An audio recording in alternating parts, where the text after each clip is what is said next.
मैं काम करूंगी मैं કહેવાવાળા હંસાબેન એટલે સુપ્રિયા પાઠક પૂનમ સોસાયટીને બચાવવા માટે કયા પણ હદ સુધી જવા તૈયાર છે.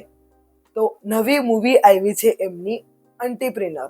તો આના સ્ટોરીની આપણે વાત કરીએ તો પૂનમ કોઓપરેટિવ હાઉસિંગ સોસાયટી કરીને એક સોસાયટી છે જેમાં 1,96,00,000નું પ્રોપર્ટી ટેક્સ બિલ ભરવાનું છે એ લોકોને.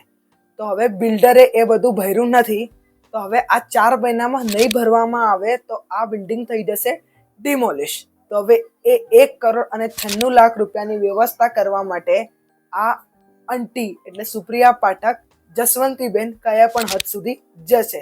તો હવે એ કઈ રીતે કમાશે આટલા પૈસા, કેવી રીતે વ્યવસ્થા કરશે એ તમને આખો મૂવીમાં જોવાનું રહેશે. તો મૂવીની આપણે વાત કરીએ તો આમાં અમુક સારા પોઈન્ટ છે, અમુક નેગેટિવ પોઈન્ટ પણ છે. તો સૌથી પહેલા આપણે આના સ્ક્રીન પ્લેની વાત કરીએ તો ઓવરઓલ આપણે આની સ્ક્રીન પ્લે આપણે એવરેજ છે એમ કહી શકીએ. અમુક જગ્યાએ આ સ્લો ડાઉન થઈ જાય છે, પછી પાછી ઉપર જાય છે, પછી પાછી સ્લો ડાઉન થઈ જાય છે. રોલર કોસ્ટર રાઈડ જેવી છે.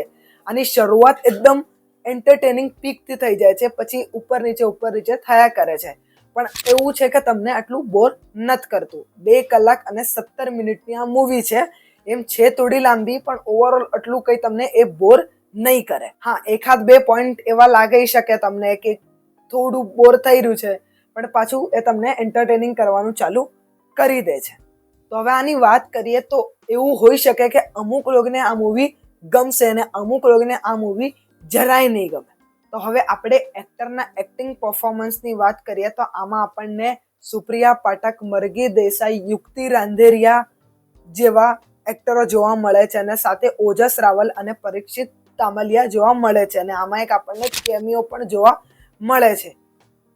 આ તો હમણાં આજકાલ ઘણા બધા મૂવીમાં કેમિયો કરી જ રહ્યા છે. તો હવે આપણે વાત કરીએ સુપ્રિયા પાઠક મેમની તો એમણે કામ બહુ જ મસ્ત કરેલું છે. સ્ટાર્ટિંગથી લઈને એન્ડ સુધી એ પોતાનો બેસ્ટ આપેલું છે. અને સાથે જ વાત કરીએ પરીક્ષિતની તો આ પરીક્ષિતનું પણ કામ તમને બહુ જ સારું જોવા મળશે. આમાં આપણને પરીક્ષિતનો કોમેડી એંગલ, પછી થોડો ઇમોશનલ એંગલ પણ જોવા મળે છે. અને પરીક્ષિતે આમાં કામ બહુ મસ્ત કરેલું છે. તમે કહો તો મુખ્ય ભૂમિકામાં સુપ્રિયા મેમ અને પરીક્ષિત આ જ 2 મુખ્ય છે. તો આમાં સુપ્રિયા મેમ કંઈક કરે પોતાનું નવું અને પરીક્ષિત આમાં એને સપોર્ટ કરે એવું પ્રકારનો રોલ છે. બાકી પણ જેટલા પણ આમાં એક્ટર છે બધાએ કામ સારું કરેલું છે. અને એક એમાં સુપ્રિયા મેમમાં એક સર્વન્ટ બતાડેલી છે, મંદા કરીને કઈ નામ છે. એમની પણ કોમેડી ટાઈમિંગ વગેરે મસ્ત છે. એટલે વચ્ચે જે પોતાનું મરાઠી એક્સેન્ટમાં બોલે વગેરે એ સાંભળવામાં મજા આવે છે અને કોમેડી પણ ક્રિએટ કરે છે. તો આના ટેકનિકલ પોઈન્ટ્સની આપણે વાત કરીએ તો આના બધા જેટલા ટેકનિકલ પોઈન્ટ્સ છે એ એમ એવરેજ છે, કંઈ ખરાબ એવા લાગતા નથી.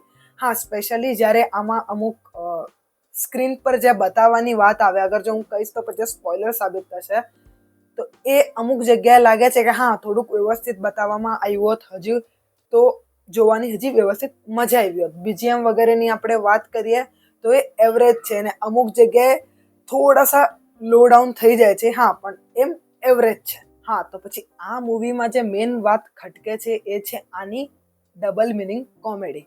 અમુક જગ્યાએ આ લોકોએ એટલું એ પ્રકારની કોમેડી કરેલી છે કે તમને થોડુંક અનકમ્ફર્ટેબલ એ ફીલ કરી દે.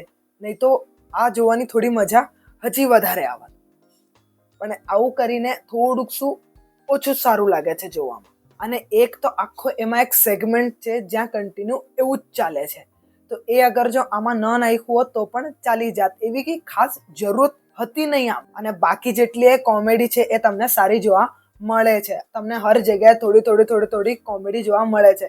જ્યાં થોડોક સ્ક્રીન પ્લે ઓછો થાય ત્યાં તમને થોડી કોમેડી જોવા મળે એટલે પછી પાછું તમને મજા આવે. હું મારા થિયેટરની વાત કરું તો એમાં 60-70% થિયેટર ફૂલ હતું.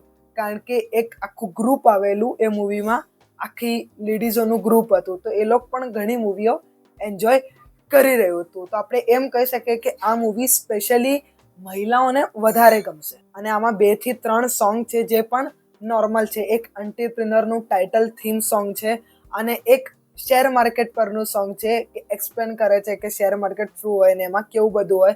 તો એ પણ સાંભળવાને મજા આવે છે. એ મેં સારું છે. તો ઓવરઓલ આપણે આ મૂવીની વાત કરીએ તો આ મૂવી એવરેજ અને અમુક લોકોને આ મૂવી અબો એવરેજ પણ લાગી શકે. હું મારી પર્સનલી વાત કરું તો મને એકદમ ખરાબ આ મૂવી નથી લાગી. તો હું આ મૂવીને આપીશ 3 સ્ટાર 5 માંથી. તો આજના વિડીયોમાં આટલું જ. મળીએ કયા આપણે બીજા વિડીયોમાં. આવજો. જતા જતા સબસ્ક્રાઇબ કરતા જજો. બાય.